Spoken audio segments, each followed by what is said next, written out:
दोस्तों, आज हम बात करेंगे एक ऐसी कहानी की जो हमारे बचपन से जुड़ी हुई है। लेकिन क्या आपने कभी सोचा है कि स्नो वाइट की असली कहानी कैसी है?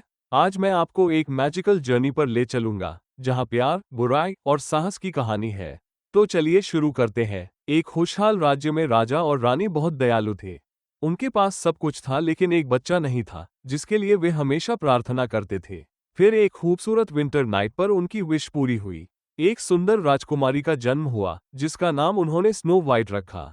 जैसे जैसे स्नो वाइट बड़ी होती गई, राजा और रानी ने उसे सिखाया कि भले ही हम यहाँ राज करते हैं, लेकिन असल में ये राज्य उन लोगों का है जो इसके लिए काम करते हैं। तुम्हें भी एक दिन यहाँ राज करना होगा, लेकिन हम जानते हैं कि तुम ये काम सच्चाई और दया के साथ करोगी। सब कुछ बहुत अच्छा चल रहा था, लेकिन एक दिन बीमारी से रानी की मृत्यु हो गई और ये लोग अकेले रह गए। कुछ समय बाद एक खूबसूरत महिला इस महल में आई। राजा उसकी सुंदरता पर मोहित हो गए और जल्द ही राजा ने उससे शादी कर ली। वो रानी बन गई, लेकिन उसके लिए अपनी सुंदरता इस राज्य और राजा से ज्यादा महत्वपूर्ण थी। उसके पास एक जादुई आईना भी था जो सिर्फ सच बोलता था। यह ईवल क्वीन हमेशा उससे पूछती थी, बताओ, इस दुनिया में सबसे खूबसूरत कौन है? जब वो उस रानी का नाम लेता था, तो वो बहुत खुश होती थी। एक दिन इस आईने के जरिए उसे पता चला कि उनके राज्य पर हमला होने वाला है। इस युद्ध के लिए राजा अपनी सेना के साथ निकल जाते हैं, लेकिन उस दिन के बाद राजा कभी वापस नहीं आए। और इस तरह इस ईवल क्वीन का शासन और कठोरता बढ़ती गई। स्नो वाइट का दर्जा घटाकर नौकरानी का कर दिया गया। साल बीतते गए और लोग ये भी भूल गए कि स्नो वाइट नाम की एक राजकुमारी थी। ईवल क्वीन की सख्ती के कारण राज्य में बुराई फैलने लगी और भुखमरी भी फैल गई। आपको पता है, एक दिन क्या हुआ? जब स्नो वाइट महल की सफाई में व्यस्त थी, तब जोनाथन नाम का एक लड़का अंदर आया। वो चीजें चुराने आया था। स्नो वाइट ने उसे बताया कि चोरी एक बुरी प्रथा है। तुम रानी की अनुमति से भी यह खाना ले सकते हो। तुम्हें इन समस्याओं का समाधान खोजने के लिए रानी या राजकुमारी से बात करनी चाहिए। जोनाथन हंसता है और कहता है, कौन सी राजकुमारी? मुझे नहीं लगता, वो जिंदा भी नहीं है। स्नो वाइट अपने बारे में ये वाक्य सुनकर दुखी हो गई। स्नो वाइट उससे कहती है कि राजकुमारी अभी भी जिंदा है और वो अपने देश की मदद करना चाहती है। जोनाथन ने कहा कि उसने अभी तक कुछ नहीं किया है। ये कहकर वो आलू चुराकर चला गया। उसके शब्द स्नो वाइट के दिमाग में बस गए थे। उसने भी सोचा कि उसे अपने लोगों के लिए कुछ करना चाहिए। वो रानी से बात करने के बारे में सोचती है। वो ईवल क्वीन को बताती है कि आपको सबकी देखभाल करनी चाहिए। आपको अपनी दौलत लोगों को देनी चाहिए ताकि उनकी समस्याएं हल हो सकें। मुझे याद है कि पापा ने मुझे ये सब सिखाया था। हर साल एक विशेष अवसर पर हम सभी एप्पल पाइज बनाते थे और उन्हें लोगों के बीच बांटते थे। उसकी बात सुनकर ईवल क्वीन ने कहा कि ये कीड़े ऐसे ग्रेट फूड के लायक नहीं है। इसी बीच सिपाही जोनाथन को पकड़कर ईवल क्वीन के सामने लाता है। रानी उसे उसकी चोरी के बदले में उसका घर जलाने की सजा देती है। लेकिन जोनाथन ने कहा कि मेरे पास कोई घर नहीं है।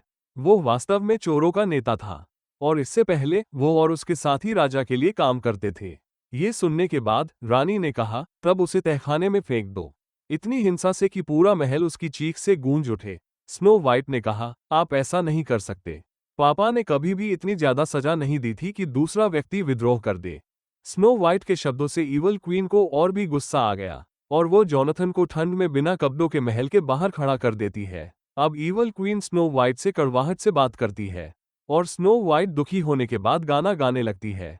इस गाने में वो अपने माता पिता को भी याद कर रही थी, और वो उन सभी इच्छाओं के लिए पूछ रही थी जो वो अपने लोगों के लिए पूरी करना चाहती थी। इसके बाद वो जोनाथन के पास आती है और उसे मुक्त करती है। सैनिकों ने उसे देखा था और उसे पकड़े जाने से पहले भागना पड़ा था। क्या आपको पता है दूसरी तरफ क्या हो रहा था? ईवल क्वीन फिर से अपने जादुई शीशे के बगल में बैठी थी। इस बार वो फिर से वही सवाल पूछती है, बोलो आईना, इस दुनिया में सबसे सुंदर कौन है? आईने ने जवाब दिया, अब आप सबसे सुंदर नहीं है, अब इस दुनिया में कोई और आ गया है जो सबसे सुंदर है, और वो स्नो वाइट है। ये सुनकर रानी बहुत गुस्सा हो गई। उसे जलन हो गई। उसने अपने सबसे वफादार हिटमैन को बुलाया और उसे स्नो वाइट को मारने का आदेश दिया। और मुझे इस बॉक्स में उसका दिल दो। हिटमैन यह आदेश नहीं मानना चाहता था, क्योंकि स्नो वाइट उसे मासूम लगती थी। लेकिन रानी ने उससे कहा, तुम नहीं जानते, एक मासूम चेहरे के पीछे वो एक चुड़ैल है। वो दूसरे राज्य को हमारे राज्य की खबरें बताती है। चोरों के साथ हम देखते हैं कि स्नो वाइट सेब तोड़ने के लिए जंगल में गई थी। हिटमैन ने उसका पीछा किया, लेकिन वो स्नो वाइट को मार नहीं सका। अंत में उसने स्नो वाइट को बताया कि ईवल क्वीन के उसके लिए बहुत खतरनाक इरादे हैं। वो उसकी जान खतरे में पड़ने से पहले उसे मारना चाहती है। ये बेहतर है कि वो इस राज्य से भाग जाए। वो उसे ये भी बताता है कि रानी को आपके पिता के बारे में भी कुछ पता है, लेकिन वो इसे गुप्त रख रही है। हिटमैन से यह सुनकर स्नो वाइट डरने लगी और वो गहरे जंगल में भागने लगी। ये रास्ते खतरों से भरे थे। हर पल उसका सामना नए जीवों और जानवरों से होता था, जो बहुत जानलेवा थे। आखिरकार उसे एक खतरनाक पेड़ मिलता है, जो अपनी जड़ों से उसे फंसाने की कोशिश करता है। इससे पहले वो पेड़ उसे नुकसान पहुंचाए, जमीन नीचे से खुल जाती है और स्नो वाइट उसमें गिर जाती है। यह एक अलग दुनिया थी, बहुत खूबसूरत। यहाँ के सभी छोटे जानवर दयालु लगते थे। वे स्नो वाइट को एक छोटे से घर में लाते हैं और फिर स्नो वाइट देखती है कि घर में सब कुछ बहुत छोटा था और यहाँ 7 छोटे बिस्तर थे। डरी और थकी हुई स्नो वाइट उन 7 बिस्तरों पर सो जाती है और ये जानवर उसे कंबल से ढक देते हैं। इस दुनिया में हम अब 7 बौनों को देखते हैं। ये सभी काम करने के बाद खुशी खुशी अपने घर लौट रहे थे। ये 7 हीरे की खदानों में काम करते थे। वहां से वे हीरे और रत्न निकालते थे। अब जैसे ही वे अपने घर आए, वे आश्चर्यचकित हो गए अपने घर में स्नो वाइट को देखकर।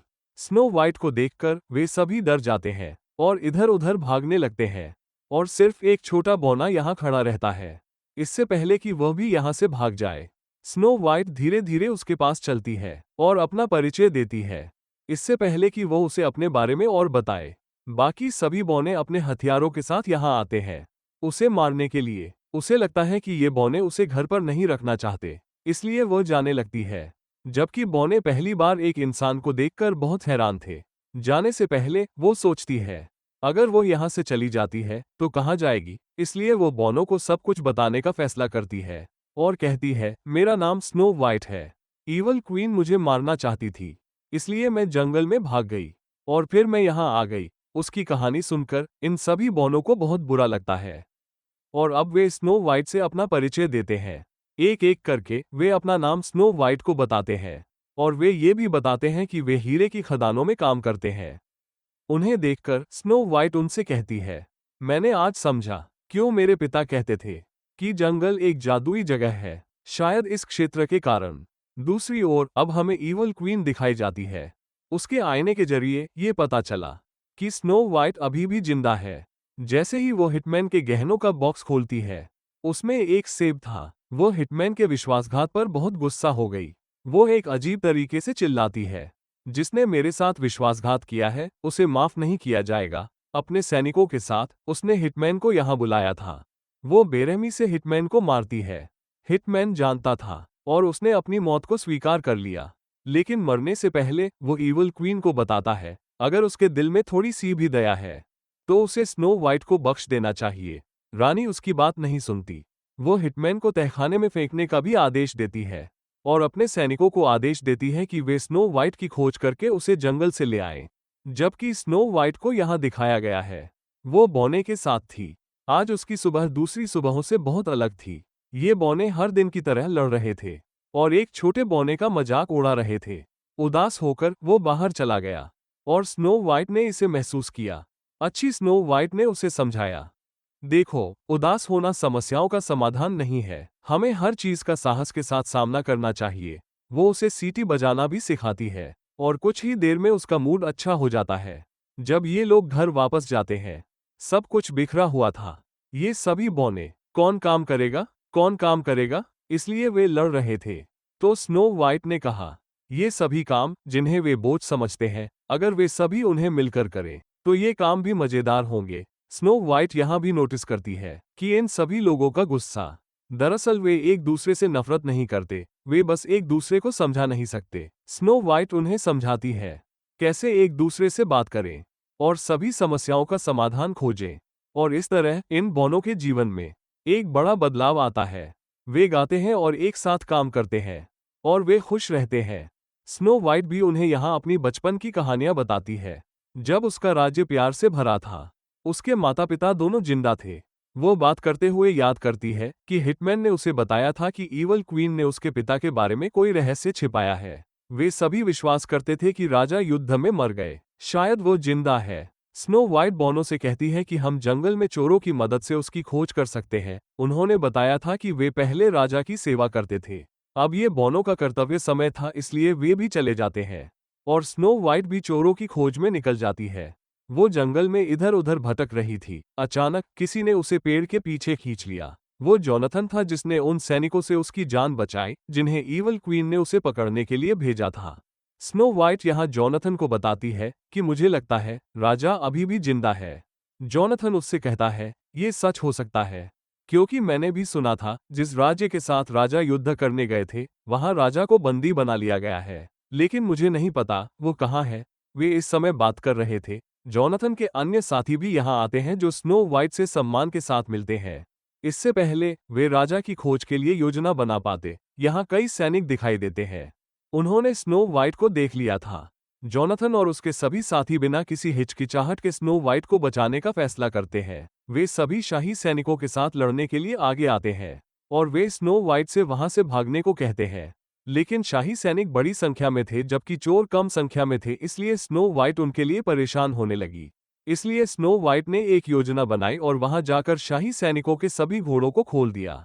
इससे उनमें हलचल मच गई और उन चोरों को भागने का कुछ समय मिल गया। इसके बाद स्नो वाइट एक ऊंचे पहाड़ पर चढ़कर जोर से चिल्लाती है। इससे सभी सैनिकों का ध्यान स्नो वाइट की ओर चला जाता है। जब सैनिक ऊंचे पहाड़ की ओर बढ़े तो उन्होंने देखा। अब आप सोच रहे होंगे कि क्या होगा। वहां स्नो वाइट नहीं थी बल्कि एक जाल था। अब स्नो वाइट भी चोरों के साथ थी। वे भागते हुए घने जंगल तक पहुंचते हैं। आखिरकार उन्हें सैनिकों से छुटकारा मिल गया। जोनाथन यहां आकर स्नो वाइट की बहादुरी की प्रशंसा करता है और वो उसे आश्वासन देता है, हम हमेशा राजा के प्रति वफादार रहेंगे, क्योंकि हम उनके समय में सब कुछ में बहुत आरामदायक थे। एक सैनिक उनके छिपे हुए स्थान पर आया जहां वे बात कर रहे थे। स्नो वाइट को देखते ही उसने अपना तीर उसकी ओर तान दिया। जोनाथन ने उसे हमला करने से पहले देख लिया। स्नो वाइट को एक तरफ धकेलते हुए स्नो वाइट की जान बचाते हुए वो तीर से घायल हो गया। जोनाथन के अन्य साथियों ने उस सैनिक को पकड़ लिया और स्नो वाइट ने फैसला किया कि वो जोनाथन को बोनो के पास ले जाएगी, क्योंकि बोनो में से एक का नाम डॉक था। वो डॉक्टर हो सकता है। लेकिन डॉक के पास जाकर पता चला वो डॉक्टर नहीं था बल्कि उसका नाम ही डॉक था। उसका कौशल चट्टानों और खनिजों को निकालना था। ये जानकर जोनाथन का साथी उस पर गुस्सा होने लगता है और उनके बीच बहस शुरू हो जाती है। उनकी बहस को बीच में रोकते हुए स्नो वाइट कहती है, आप सब क्या कर रहे हैं? यह ईवल क्वीन का उद्देश्य है कि हमारे बीच विवाद पैदा हो और हम अलग हो जाएं और हम स्वार्थी होकर एक दूसरे पर विश्वास न करें। ऐसा तो नहीं है। सभी समस्याएं हल हो जाएंगी अगर हम एक दूसरे की मदद करें। स्नो वाइट के शब्द सुनने के बाद यहाँ सभी कुछ देर के लिए चुप हो जाते हैं। इसके बाद डॉक कहता है, मैं वास्तव में डॉक्टर नहीं हूँ, लेकिन मैं जोनाथन की जान बचाने के लिए अपनी पूरी कोशिश करूंगा। डॉक जोनाथन को लेकर अपने घर के अंदर चला जाता है। काफी समय बाद जब वो बाहर आया तो उसके चेहरे पर उदासी थी। सभी उत्सुक आंखों से उसे देख रहे थे। इससे पहले कि वह एक शब्द भी बोले, जोनाथन पीछे से दिखाई देता है। उसे देखकर सभी ने राहत की सांस ली, लेकिन जोनाथन ने अभी अपनी ज्यादातर ताकत खो दी थी। अब वे सभी इस खुशी का जश्न मनाना शुरू करते हैं। जश्न मनाते और गाने गाते हुए जोनाथन और स्नो वाइट एक दूसरे के करीब आते हैं। इससे पहले कि वे एक दूसरे के पास पहुंचे, उन्हें कई लोगों के बीच खड़े होने का एहसास हो जाता है। जोनाथन और उसके साथी सूरज निकलने से पहले फैसला करते हैं कि वे सुबह जल्दी जंगल में चले जाएंगे, ताकि यह गुप्त स्थान अपनी गोपनीयता बनाए रखे और स्नो वाइट यहाँ सुरक्षित रहे। जोनाथन जाने से पहले कहता है, आज मैं अब 2 दिनों के लिए जा रहा हूँ। मैं इस समय अवधि के लिए वापस नहीं आ पाऊंगा, लेकिन मैं वादा करता हूँ कि मेरे लौटने पर हम राजा की खोज में राज्य जाएंगे। स्नो वाइट यहाँ अपनी चेन सौंपती है, जिसे उसके पिता ने उसे उपहार में दिया था। वो बताती है कि यह आपको वापस आने की याद दिलाएगा। जब वो जंगल की ओर बढ़ा तो वो एक जाल में फंस गया। इससे पहले वो कुछ समझ पाता, ईवल क्वीन के सिपाही उसे महल में ले आते हैं। रानी उसके आने पर उससे पूछती है, स्नो वाइट कहाँ है? उसने अनजान होने का नाटक करके कहने की पूरी कोशिश की, मुझे नहीं पता कि स्नो वाइट कौन है। लेकिन उसके गले में लटकी चेन ने सच्चाई उजागर कर दी। इस चेन को खींचकर वो जोनाथन को तहखाने में फिंकवा देती है और वो खुद जादुई पोशन के साथ जादू बनाना शुरू करती है। और यहाँ इस ईवल क्वीन का असली चेहरा सामने आता है। दरअसल वो एक चुड़ैल है। इसके बाद उसने वो जादुई पोशन पी लिया और उसकी हालत बिगड़ने लगी और वो एक बूढ़ी चुड़ैल में बदल गई। यह उसका असली रूप था। वो जादू के जरिए खुद को एक खूबसूरत महिला में बदल देती थी। इसके बाद वो एक सेब पकड़ती है और जहर और जादू का मंत्र पढ़ना शुरू करती है। साधारण शब्दों में वो सेब पर जादू डालती है ताकि जैसे ही स्नो वाइट इसे खाए गहरी नींद उसे ढक दे। यहाँ हमें दिखाया गया है कि जोनाथन इस तहखाने से खुद को मुक्त करने की कोशिश कर रहा था। उसे यहाँ हिटमैन भी मिला। फिर सीन बदलने के बाद हमें स्नो वाइट दिखाई गई। इसके बाद सभी बौने अपने काम पर चले गए थे।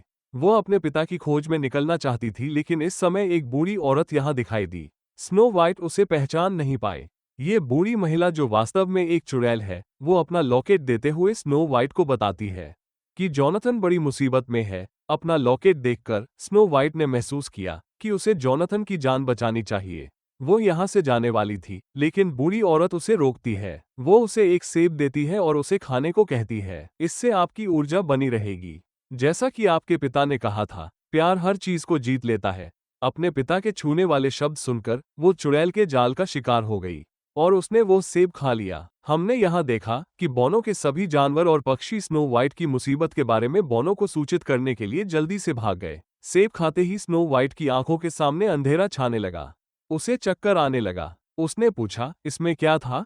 ईवल चुड़ैल ने यहाँ वही शब्द बोले जो वो ईवल क्वीन द्वारा बोले जाते थे। नतीजतन स्नो वाइट को पता चल गया कि वो वही ईवल क्वीन थी जो स्नो वाइट को अपना कट्टर दुश्मन मानती थी।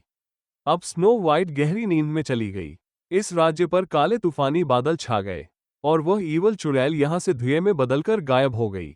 और जब सभी बौने और जानवर उदासी की स्थिति में स्नो वाइट के पास वापस आए, उन्होंने स्नो वाइट को लेटा हुआ पाया। उन्होंने सोचा, स्नो वाइट अब नहीं रही। वे उसे एक जगह लिटाने और फूलों से ढकने के अलावा कुछ नहीं कर सकते थे। ये दिखाया गया था कि महल के तहखाने में हिटमैन और जोनाथन ने उस जगह की दीवार तोड़ दी थी। इस दीवार के विपरीत जंगल तक जाने का पानी का रास्ता था। हिटमैन जोनाथन को प्रोत्साहित करता है, जो तुरंत जंगल की ओर भागता है। वो वहां कुछ जानवरों को देखता है। उनके कोलाहल से वो उसे जागरूक करता है कि कुछ निश्चित रूप से गलत हुआ है। जैसे ही वो बोनो के घर के पास पहुंचता है, वो मृत स्नो वाइट को देखकर दुखी हो जाता है। वो दुख से स्नो वाइट के पास बैठा और स्नो वाइट को चूमा। जैसे ही उसने चूमा, स्नो वाइट होश में आ गई और सभी में खुशी छा गई। होश में आने पर उसने जोनाथन को बताया कि यह सब ईवल क्वीन के कारण हो रहा है। वो वास्तव में एक चुड़ैल है। वही है जिसने योजना बनाकर मेरे पिता को युद्ध के लिए भेजा था और उसने खुद अपने ही आदमियों को आदेश देकर राजा का अंत कर दिया। वे अभी इस सब पर चर्चा कर ही रहे थे कि स्नो वाइट के हाथ पर एक बर्फ का टुकड़ा गिरता है। इसे देखकर स्नो वाइट ने फैसला किया कि वो समय आ गया है जब मुझे सब कुछ का नियंत्रण अपने हाथ में लेना होगा और उसे ईवल क्वीन से लड़कर अपने राज्य को बचाना होगा। अब उसे अपने राष्ट्र को उस रानी की सेवाएं देनी होंगी जिनके वे हकदार हैं, जो वहां प्यार फैलाए और उनकी परिस्थितियों को बेहतर बनाए। जैसे ही स्नो वाइट अपने राज्य में लौटती है, उसके राज्य के लोगों के चेहरों पर उम्मीद की किरण दिखाई देती है और सभी स्नो वाइट का पीछा करते हुए महल के सामने पहुंच जाते हैं।